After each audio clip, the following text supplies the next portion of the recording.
Good day, class. You are all welcome to Bayero University, Kano, and this course is GSP 1201/2201, and the title of the course is Use of English. This is a lecture slide for Module 1, and this is meant for Group E2, students of microbiology and zoology. My name is Aliyu Yakubu Yusuf.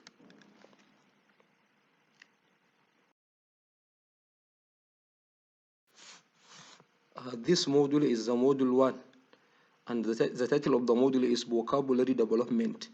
And as you can see on the screen, this is the objective of the module. The module is focused on the need for and ways of developing vocabularies, which are essential ingredients for spoken and written communication. That is to say, this module is meant to help students to learn more vocabulary, to acquire more number of vocabulary that they can apply in speaking and writing. The module focuses solely on denotation and connotation, registers and jargons, phrasal verbs, and idioms, as you can see on the slide.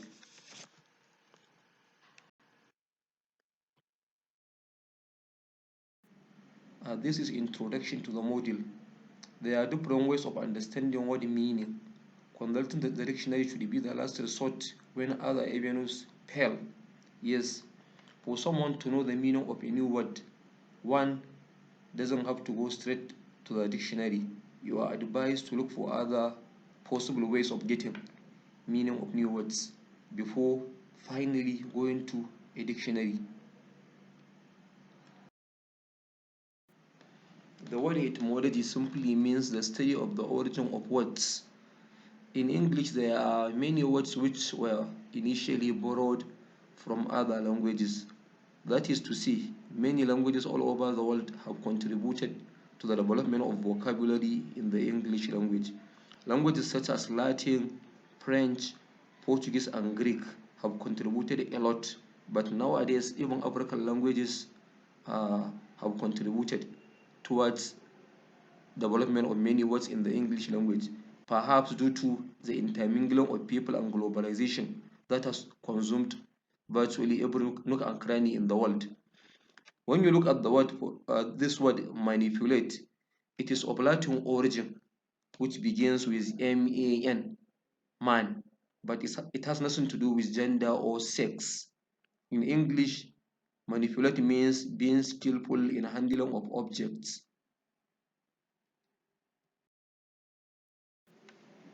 In English, there are some words whose meaning is determined from the sounds produced when pronouncing the words.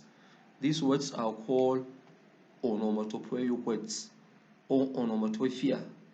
It's a figure of speech in which a meaning of a word is determined or derived from the sound of the word. When you look at the words whisper, rustling, whistling, tick-tock, or mew of a cat, tick of a clock, you will see that's the meaning, or even flash of light, or crash of objects, or splash of water. All those words, splash, whisper, rustling, whistling, tick-tock of a clock, mew of a cat, all those are sounds which depict the meaning. In other words, the meaning of these words is determined from the sounds used in producing them. In English, a root or a base form of a word is the initial part of the word to which all other additions can be made. That is to say, any addition of a suffix or a prefix is done to a root. The root is the word that first exists before all those additions are made to it. Root, for example, is a basic word to which affixes can be attached. It is called a root because it forms the basis of a new word and cannot be broken down any further. Yes, as it is said here, a root cannot be broken down any further. When you take the word act, you cannot break it down any further, but you can add a lot of affixes to it. You can add a prefix like in to become inact or inactive, for example. act, you can have inactive. From act, you can have acts. From act, you can have acting. From act, you can have activity. From act, you can have inactivity, and so on and so forth.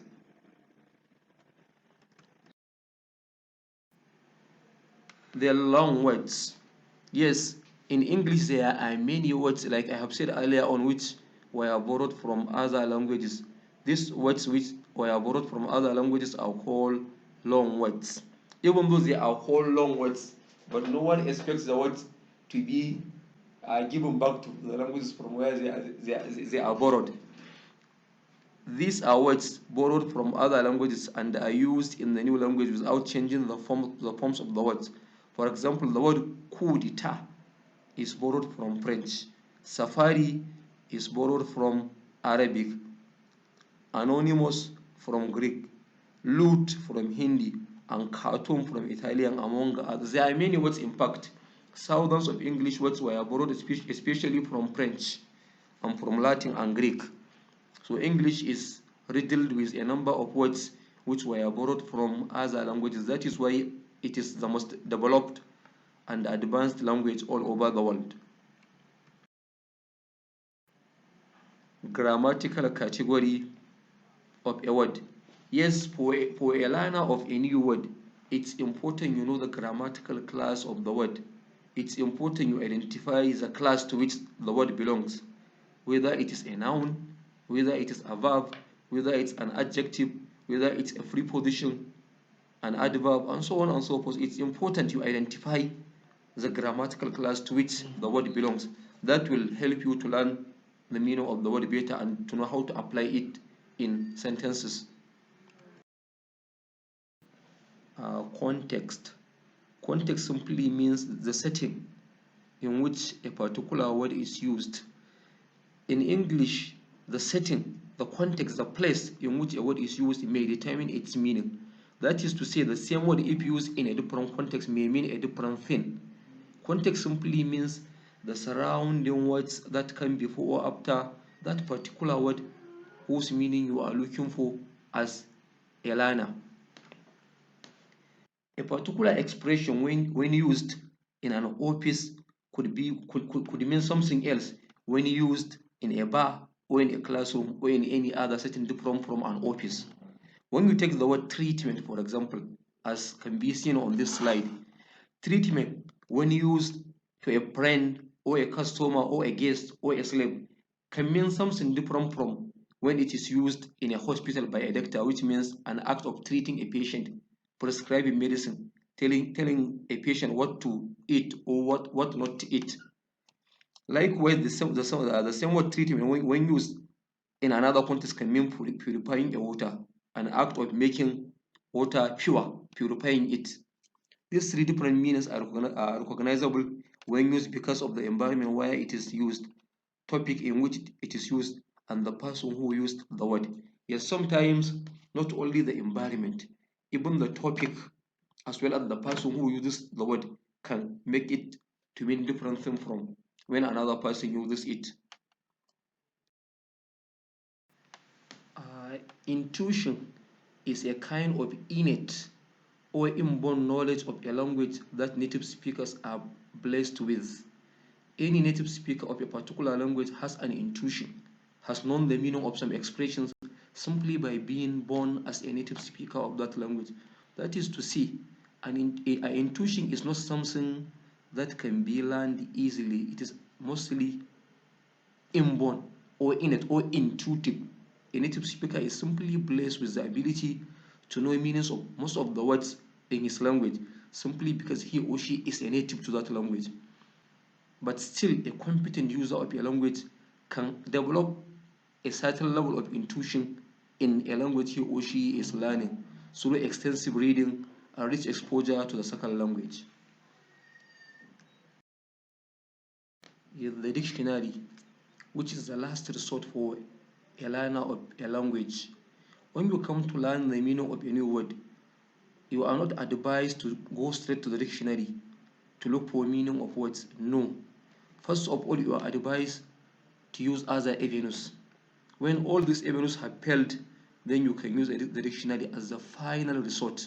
That is to say, you as a learner are advised to first look at the meaning of the word from the context, from the setting, the context, the surrounding words that come before or after that word in sentences. If that has failed, then you can try to identify the grammatical class of the word. Is this word an adjective? Is it a pronoun? Is it a noun? Is this an adverb? Let me see if I can identify its meaning from this. If this has failed, then finally, if all other trial have failed, then you can have no option but to use the dictionary as the last resort, because the dictionary will tell you a lot about that word, including its spelling in the first place, then followed by its pronunciation pattern, then followed by its grammatical class, then followed by uh, examples on how to use the word. In fact, dictionary also tells us the etymology, the origin of the word, where it is derived. Most of English words have two different senses or meanings: denotative meaning and the connotative meaning, or denotation and connotation. That is to say, in English, most of the words are known to have two different kinds of senses: the initial sense and the additional sense or meanings of words. The initial meaning of words, or literal meaning as we call it, or dictionary meaning, is called denotation.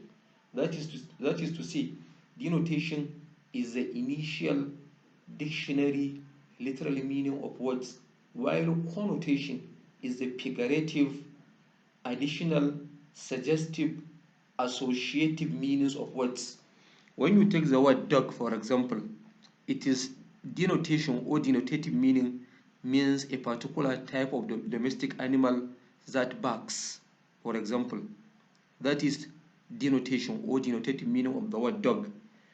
But the connotative meaning can be different based on the experience or the culture of the speaker. That is why it is a suggestive meaning. For example, a dog in one culture can be someone who is so subservient, someone who is willing to follow someone to death. In another culture, dog may mean someone who is promiscuous. Someone who is sexually promiscuous can be called a dog. In another culture, a dog can be someone who is willing to do the dirty job of another person. When you take another example, rat, the denotative meaning of the word rat simply means a particular type of animal. A rat is an animal that crawls, but in another culture, rat can mean thief, a thief. That is a denotative meaning of the word rat. It can mean a thief, for example. This is additional explanation about connotation and denotation. Number one, both denotative and connotative meanings are types of meanings available to every language users. Yes, we as language users have ways of interpreting meanings of words. We can interpret meanings of words based on denotation, literally meaning. We can also interpret meaning of words connotatively based on suggestive or additional meaning of them. And number two, denotative meaning identifies items in the world. For example, donkey, the word donkey. Donkey simply means an animal with four legs, usually used for carrying loads. That is, it is denotative meaning. But its connotative meaning can mean different things depending on the culture and the experience of the speaker. One meaning of the word donkey is a stupid person. Somebody who doesn't understand anything can be called a donkey. And another possible meaning of donkey based on connotation is somebody hardworking, somebody who is seen as a workaholic can be seen as a donkey. Somebody who works a lot, who doesn't rest, can be called a donkey. Number three, denotative meaning is a stable relationship. Thus, car remains that some item in real life which has four wheels. Yes, for example, car, a motor car, simply means an item that has four wheels and which is used for transportation. But its quantitative meaning can be an unstable relationship.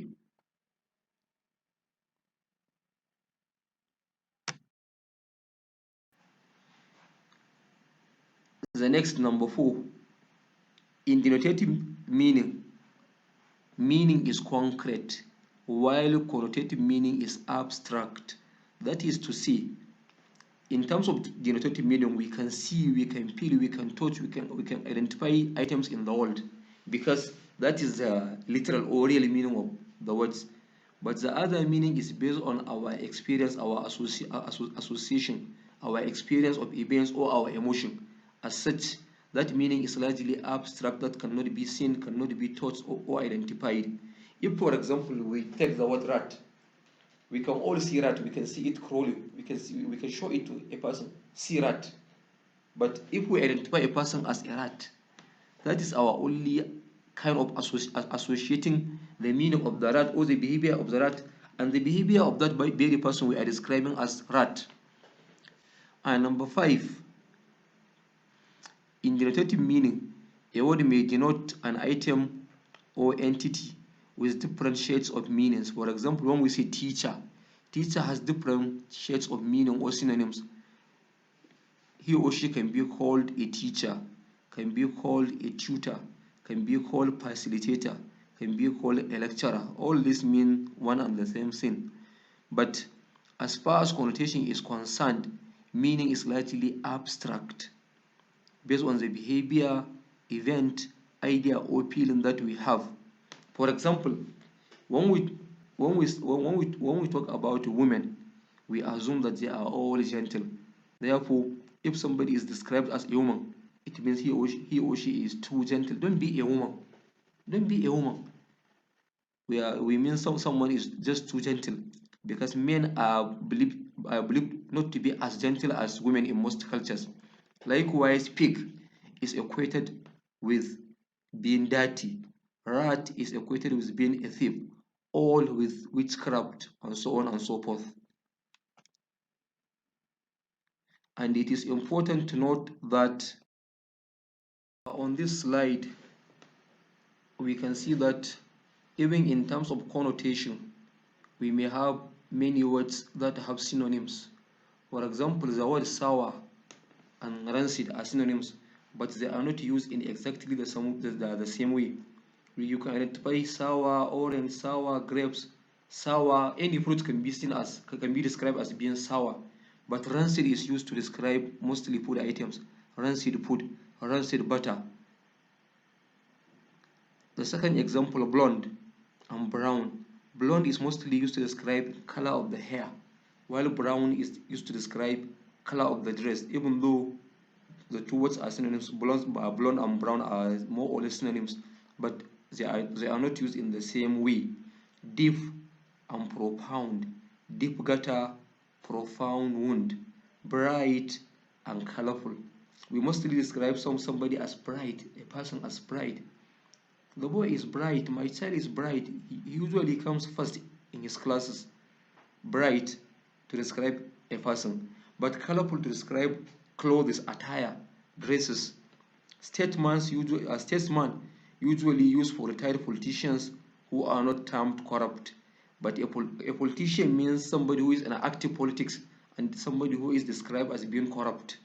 Lecturer and teacher are synonyms, but lecturer has the connotation that it means somebody who is teaching in tertiary institution, while the word teacher has a connotation of someone who works or teaches in primary or secondary schools and so on. And number 2, in literary writings, there are a lot of use of connotative meanings of words. That is to say, in writing such as prose, poetry, and drama, it is common to find words used in their associative or suggestive meanings. That is why these works are full of metaphors, irony, satire, imagery, personification, and all other literary devices. And number 3, connotation can carry either positive or negative meaning. That is to say, you can have two words that are synonymous, but one is used positively, the other one is used negatively. Child, for example, childlike and youthful, statesman and politician, liberty and freedom, a rebel and freedom fighter, child and brat.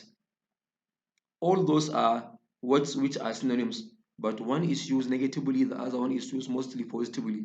For example, rebel is used negatively, but freedom fighter is used positively.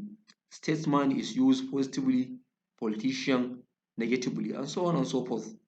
There are many examples of words like this, in which one synonym carries positive connotation, is used in a positive light, while the other one is used in a negative light.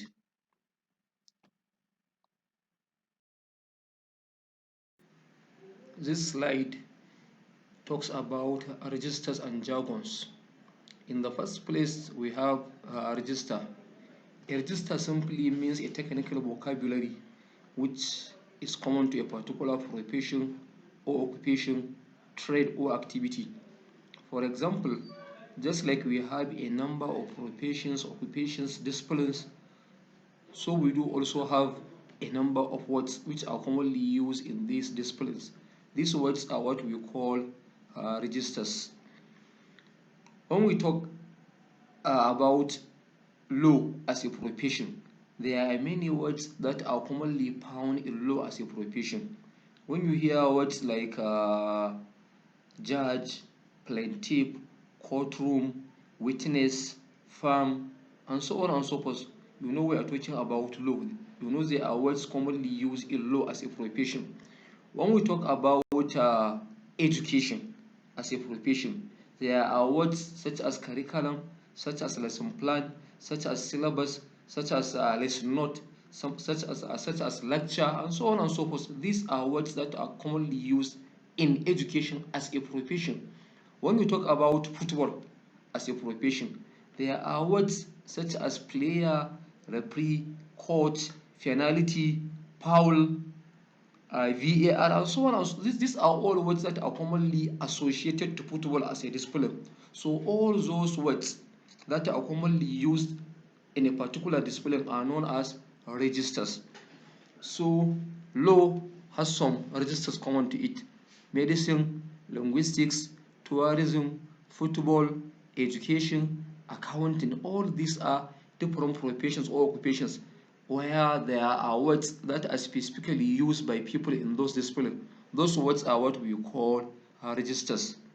Registers are useful for members of the professional group to use because they use them as specialized vocabulary in their field and as a sign of expertise in their profession.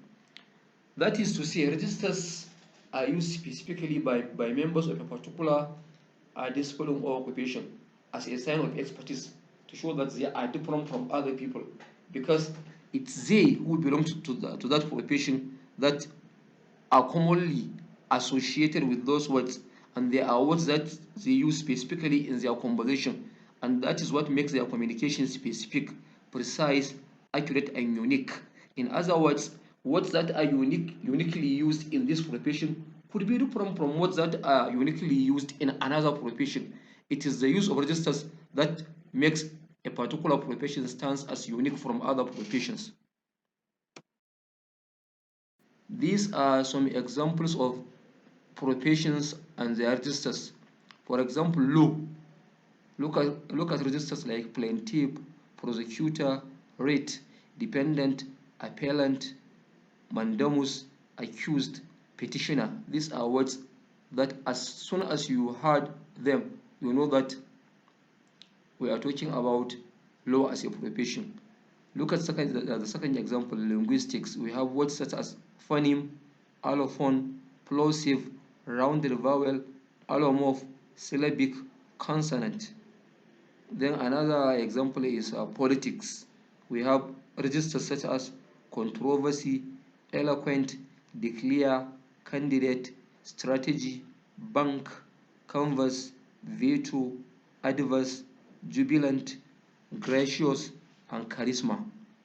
Then religion as a different profession.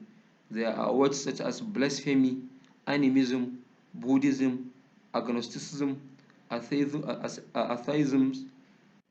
ecclesiastic, episcopal, evangelical, ecumenical, Eucharist, heresy, and so on. The medicine as a profession, we have words such as acute, abrasion, abscess, autopsy, biopsy, diagnosis, edema, fracture, malignant, benign. When we talk about football as a profession, we have words such as referee, player, coach, foul, penalty, and so on and so forth. All those are words that are commonly used in football as a profession. When we talk of accounting as a profession, we have words such as taxation, words such as debit, words such as alert, words such as there are many of them in fact. So that is registers. There are words that are commonly used by people who belong to the same profession or occupation or discipline to mark their language use as being specific or unique to them. Here we have jargons. Jargon simply means an obscure or pretentious use of language. It is marked by a roundabout way of expression. It entails the use of long and pompous words, which are often unnecessary and inappropriate. That is to say, when we talk about jargons, we are talking about words that are commonly used in a particular occupation, just like registers. But in the case of jargons, the words are too pompous and too pretentious, and the person using them is solely using them to impress other people who are not in the profession. That is what marks registers different from jargons. Jargons are meant to impress other people, to talk and impress other people, to impress the audience, in other words. And this often impedes understanding of the expression being passed across.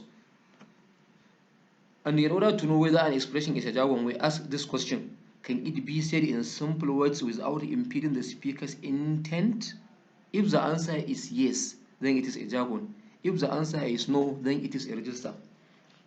This simply means that if an expression can be said in a simpler, more accessible, and easy to understand language, then if the speaker uses more difficult, complex expressions, then he or she is using jargons. But if the speaker selects simpler, accessible words or expressions, then it is a register. Example 1. Jalopis circumnavigates. This is jargon because one can simply say cars move. Look at the example. Jalopis circumnavigates. Jalopis simply means car or cars.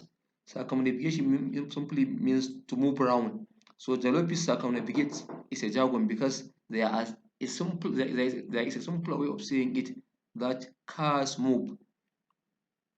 Example 2. The word contains an allomorph. This is a register because it cannot be said in a beta language without a roundabout use of words. Yes, this example, the word contains an allomorph, is a register because there is no better way of putting it. If there could be a better way of putting it, then this would have been a jargon too. Now we are going to discuss phrasal verbs. A phrasal verb is a group of words which consist of a verb and a particle. That is to say, a phrasal verb construction has a verb and a particle. It's a combination of a verb and a particle. And the particle in a phrasal verb can either be a preposition or an adverb, or an adverb and a preposition. That is both the two in a single phrasal verb construction. So you can have a verb and a preposition as a phrasal verb. Then you can have a verb and an adverb as a phrasal verb, or you can have a verb and a preposition plus an adverb in the same phrasal verb construction. Let me repeat it again. A phrasal verb is a group of words in which there is a verb and a particle, and that particle can be either a preposition or an adverb, or an adverb and a preposition. So you can have a construction of verb and preposition, such as call off, as can be seen on the screen. Then we can have a verb and an adverb, such as add up, or we can have a verb and an plus an adverb plus a preposition, catch up with. So for every phrasal verb, there is a corresponding lexical verb. That is to say, each phrasal verb construction has its meaning, has a particular verb that can stand as its synonyms. For every phrasal verb, there is a particular verb that can replace it or stand in its place. For example, look for. Look at this example on the screen. Look for. Look is the verb. For is a preposition. Together, look for makes up a phrasal verb. The meaning is search. I will look for my brother means I will search for my brother. Put up. Put here is the verb. Off is the preposition. The meaning is extinguish. So you can say, let us extinguish the fire, or let us put off the fire. So put off means extinguish. Then object to. Object is a verb. To is a preposition. The meaning of this phrasal verb is refuse or reject. I object to any decision you take now, or I refuse any decision you take now. Then bring up. Bring is a verb, up is an adverb. Together they make up a phrasal verb which means raise. So you can see her mother raised them very well, or her mother brings them up very well. Uh, Here on this slide, we have subdivision or classification of phrasal verbs. A phrasal verb can either be separable or non-separable phrasal verb. As the name implies, a separable phrasal verb is a phrasal verb in which the particle and the verb can be separated. You can insert some words in between the particle and the verb itself. For example, when you take break down, break down is a phrasal verb. Break is a verb, down is an adverb. But you can say break the topic down. By saying this, you have brought the topic in between break and down. Therefore, this phrasal verb breakdown is a separable phrasal verb because the particle and the verb can be separated. You can insert some words in between the verb and the particle. Look at the second example, bring up. Bring up is also a phrasal verb. Bring is a verb, up is the preposition. But you can say bring your child up. Bring your child up. Look at how bring and up are separated by the expression your child, meaning that bring up is also a separable phrasal verb because the verb and the particle can be separated as the name implies. Then put off. Put off. Put here is the verb. Off is the preposition. Together they make up a phrasal verb, put off. But you can say put the fire off. Put the fire off. By saying this, put and off are separated by the expression the fire. Therefore, put off is also a separable phrasal verbs. On the other hand, there are other phrasal verbs that are called non-separable phrasal verbs because the particle and the verb cannot be separated no matter how hard someone tries. If you do so, then the expression becomes incorrect. That is why they are called non-separable phrasal verbs because The verb and the particle cannot be separated by any words. You cannot insert some words between the verb and the particle. For example, look for. I will look for my brother. You cannot say I will look my brother for, but that is incorrect. It is always look for. Hold on, stop by, hang out, sit up. These are all non-separable phrasal verbs because nothing can come in between the verb and the particle. Over to the next slide, we can see that phrasal verbs can also be subdivided into literal and non-literal phrasal verbs. And as the name implies, literal phrasal verbs are those whose meaning can be deduced literally. The meaning of the individual words in the phrasal verb can determine the meaning of the phrasal verb itself. Ideally, phrasal verbs are supposed to be metaphorical, but when you have a situation whereby the meaning of phrasal verbs can be determined, can be guessed from the meaning of the individual words, then you have what we call literal phrasal verbs. For example, phrasal verbs such as look up or look down. If you know the meaning of the word look and you know the meaning of the word up or down, then you can easily guess the meaning of the phrasal verb look up or look down. Likewise, sit down or stand up. If you know the meaning of the word sit and you know the meaning of the word down, then you can determine the meaning of the phrasal verb sit down. Likewise, if you know the meaning of the word stand and you know the meaning of the word up, then you can guess the meaning of the phrasal verb stand up because the meaning is ingrained, is enshrined in the phrasal verb itself. The meaning is literal, can be easily guessed from the meaning of the individual words. On the other hand, we also have what we call non-literal phrasal verbs. In this case, the meaning of the phrasal verbs is metaphorical or idiomatic or figurative. You cannot determine the meaning of the phrasal verbs by simply knowing the meaning of the individual words in the phrasal verbs. The meaning is not guessed in this way because the meaning is metaphorical, cannot be guessed. For example, hang on. If you know the meaning of the word hang and you know the meaning of the word on, then by merely attaching these two meanings, you cannot arrive at the meaning of the word hang on because hang on simply means father bear. Father bear. Likewise, give up. Just because you know the meaning of the word give and you know the meaning of the word up, then you cannot guess the meaning of the expression give up because give up simply means to surrender or to stop trying.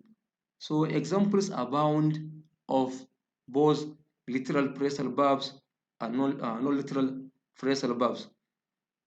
The most important thing to know is this. In the case of literal phrasal verbs, the meaning can be guessed from the meaning of the individual constituent words. But in the case of non-literal phrasal verbs, its meaning cannot be guessed from the constituents or individual words in the phrasal verbs because the meaning is metaphorical or idiomatic.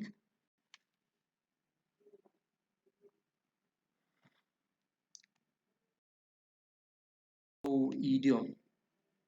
An idiom is a group of words whose meaning cannot be predicted by the sequence of words in the structure.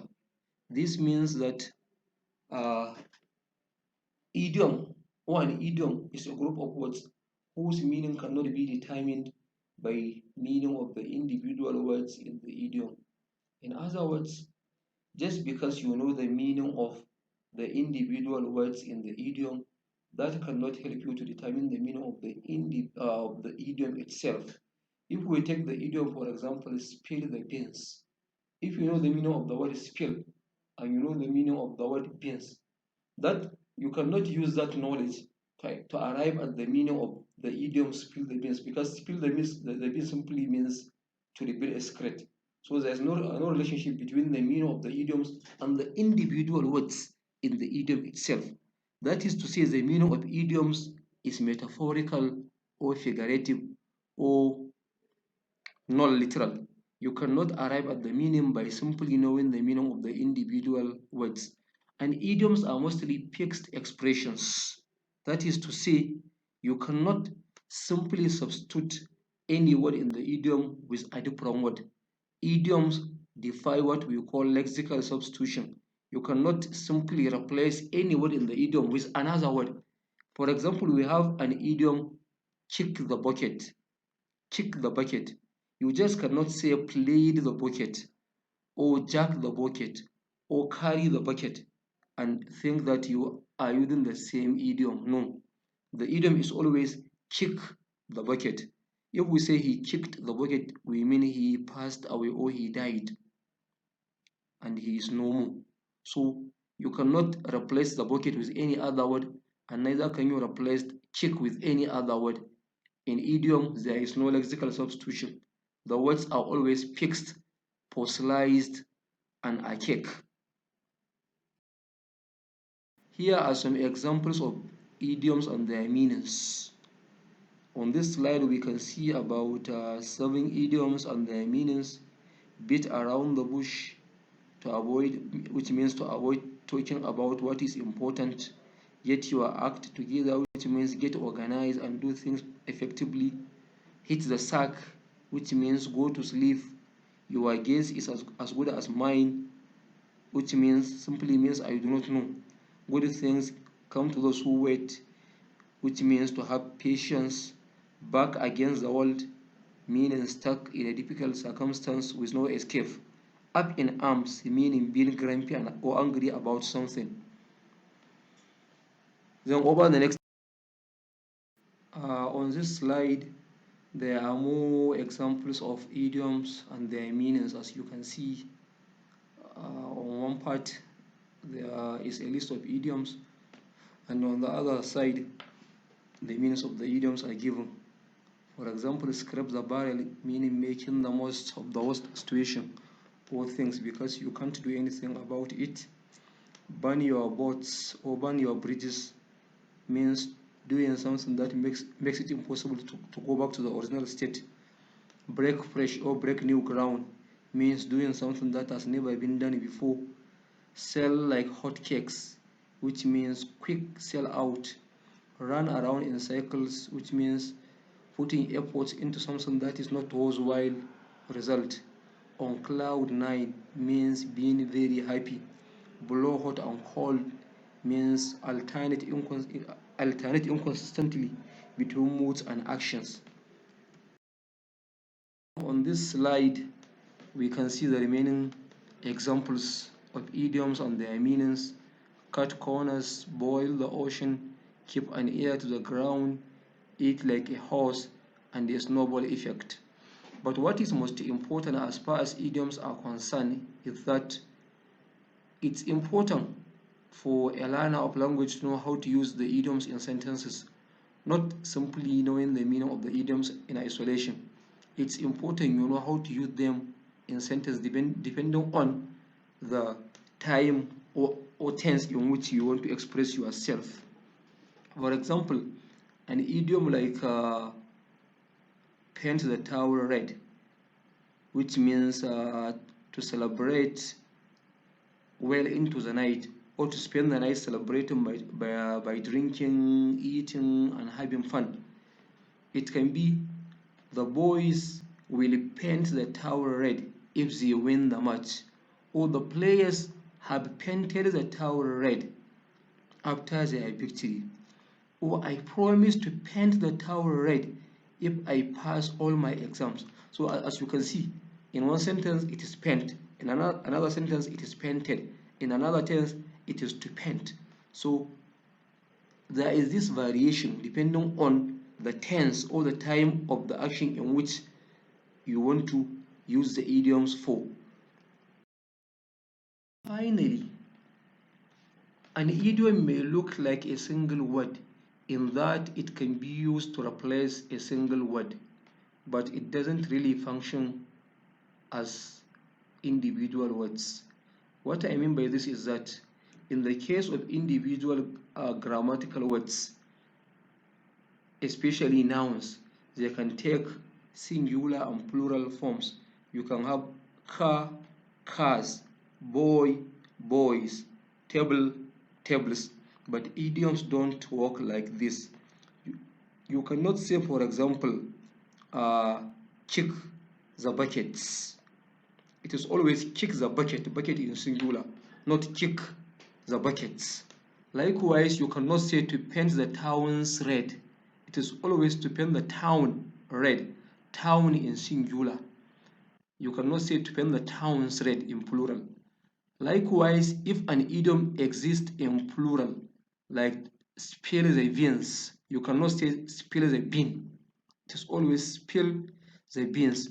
So idioms are always fixed expressions that cannot be in singular or plural forms depending on the whims of the user.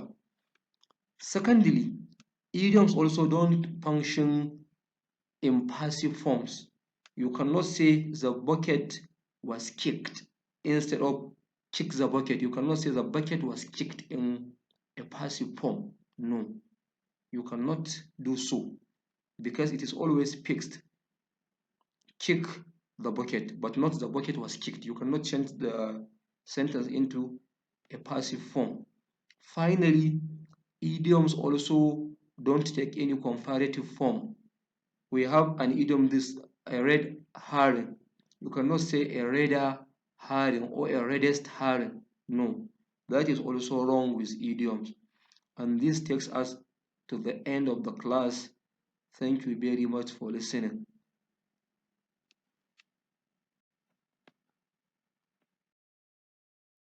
This is the end of today's presentation, and we have 6 more modules to cover in the subsequent presentations. Thank you very much for listening. Let's meet next class.